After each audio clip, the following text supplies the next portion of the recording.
বলেছেন, যারা নেইমার জুনিয়রকে ভালোবাসে না তারা ফুটবলই বোঝে না। ফ্রান্সের বিশ্বকাপ জয়ী কিলিয়ান এমবাপ্পে বলেছেন, নেইমার শুধু ফুটবলের রাজা নয়, মহারাজাও বটে। আর্জেন্টাইন গোলকিপার ইমিলিয়ানো মার্টিনেজ বলেছেন, আমি নেইমার জুনিয়রের অনেক বড় ভক্ত। আর্জেন্টাইন বিশ্বকাপ জয়ী তারকা ডিয়েগো ম্যারাডোনা বলেছেন, আগামী 10 বছরে 10 জন মেসি আসবে, কিন্তু আগামী 10,000 বছরেও একজন নেইমার আসবে না।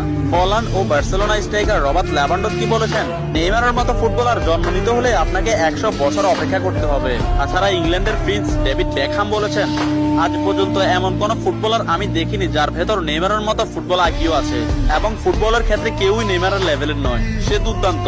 এবং আর্জেন্টাইন বিশ্বকাপ জয়ী তারকা অ্যানহেল ডি মারিয়া বলেছেন, নেইমারের সাথে যে কোনো প্লেয়ারের তুলনা করা অপরাধ। ফ্রান্সের বিশ্বকাপ জয়ী তারকা কারিম বেনজেমা বলেছেন, যারা নেইমারকে নিয়ে সমালোচনা করেন তারা ফুটবল বোঝেন না। ম্যানচেস্টার সিটির কোচ পেপ গার্দিওলা বলেছেন, আমার ক্যারিয়ারে নেইমার মানেই সবকিছু। আমি মাঝে মধ্যে নেইমারের খেলা দেখে আমার দলের উপর সেটা